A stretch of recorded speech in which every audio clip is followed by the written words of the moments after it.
जब कोई भी जीव शरीर धारण करता है तो वह एक शिशु के रूप में जन्म लेता है।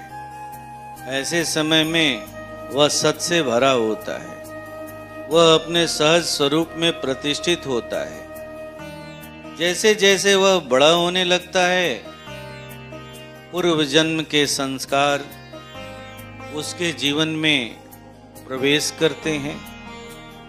इधर समाज से भी कुछ संस्कार मिलते हैं और कुछ माता पिता से भी संस्कार मिलते हैं। इन तीनों के मेल से उसके मैं का निर्माण होता है। इस निर्माण में मनन, श्रवण और दर्शन तीनों की अहम भूमिका है। इस तरह वह सत्य से असत्य की ओर बढ़ जाता है। इस तरह वह लाखों वाट की ऊर्जा को खो देता है। उसके अंदर जो निराकार सत्ता काम कर रही थी, वह सत्ता कमजोर होने लगती है। अब वह अपनी इस निराकार सत्ता के ऐश्वर्यता को कैसे प्राप्त करे? तो निराकार सत्ता का बोध और पुनः उस सत्ता में स्थापित होने की आकांक्षा उसे उस सत्ता को पाने के लिए बाध्य करती है। ऐसे में ही साकार सत्ता रूपी गुरु का अवतरण उसके जीवन में होता है। जब गुरु जीवन में आता है तो उसी मनन को, उसी श्रवण को और उसी दर्शन को एक विशेष नजरिया के साथ जोड़ देता है और विशेष नजरिया के साथ जुड़ते ही जीव अपने वास्तविक स्वरूप को पा लेता है। आपने सुना होगा गांधी के 3 बंदर, बुरा नहीं सुनेंगे, बुरा नहीं बोलेंगे और बुरा नहीं देखेंगे। इस तरह इन बंदरों के बारे में समाज को बताया जाता है, लेकिन इसके पीछे का सत्य कुछ और है। यह गांधी के 3 बंदर कोई और नहीं है, बल्कि यही बुद्ध के भी बंदर हैं और यही हमारे पूज्य गुरुदेव के भी बंदर हैं। इन 3 बंदरों का आशय है बैखरी वाणी से नहीं बोलना, मन ही मन बोलना, यानी मनन करना।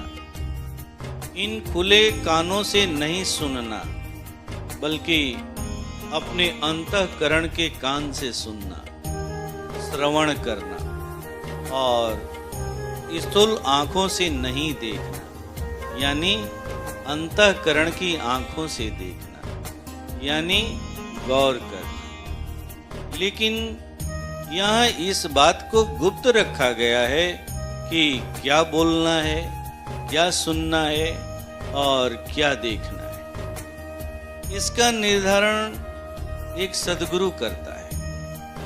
जब सद्गुरु इसका निर्धारण कर देता है और एक शिष्य उसके अनुसार मनन, श्रवण और दर्शन की क्रिया करने लगता है, यानी दृष्टा बन जाता है, तो वह अपने सभी नए पुराने विचारों को, अपने संस्कारों को, प्रारब्धों को, चित्त की वृत्तियों को तथा अंत में चित्त को भी नष्ट कर डालता है। जैसे ही ये सारी चीजें मिटती हैं, उसका किसी से भी शिकवा शिकायत समाप्त हो जाता है। गुरु महाराज साहब ने इसी को कहा है, निरोधी कभी भी विरोधी नहीं होता।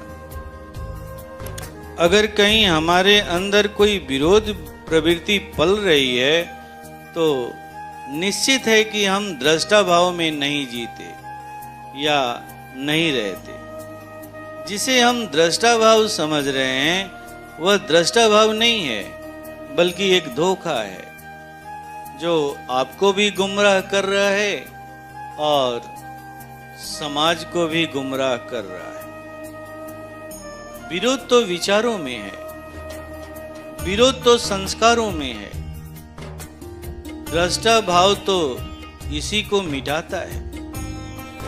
जैसे ही ये सारी चीजें नष्ट होती है, उसका दृष्टा भाव लयता भाव में बदल जाता है। वह ध्रुव की तरह गुरु के गोद का अधिकारी बन जाता है। जैसे ही वह गुरु की गोद में पहुंचता है, अपने सहज स्वरूप को पा लेता है। गुरु द्वारा दिया गया जीव को उसका सहज स्वरूप अब कभी भी नहीं मिटता। यहाँ का जीव अब कभी पतित नहीं होता। धन्य है पूज्य गुरुदेव का यह रिसर्च, जिसका रहस्य हम लोगों के जीवन में प्रकट हुआ है। उन्होंने हमें सनातन धर्म की साधना से हमें जोड़ा है, जो कभी बुद्ध की साधना रही है, कभी हनुमान की साधना रही है, कभी सबरी की साधना रही है, कभी शिव की साधना रही है। यही साधना जीव को सतयुग में पहुंचाने की साधना है। ओम शांति।